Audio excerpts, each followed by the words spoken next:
hawana upande wote. Wanasema kwamba pengine hii Israel ambayo imetajwa kwenye Bible kwa maana Biblia ni hii ambayo tunaiona sasa hivi ama ikoje hasa, nawe kwa uelewa wako hasa? Yaliyoandikwa kwenye Biblia yameandikwa. Mimi siwezi kuja kuedit yale ambayo yamefanyaje, yameandikwa kwenye Biblia.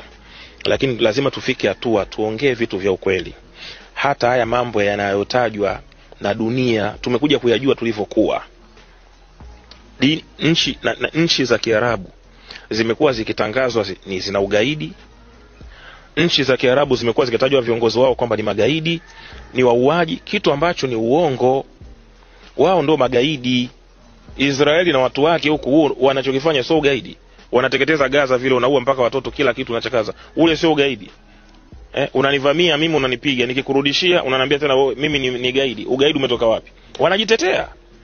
Na wasiombe Mungu.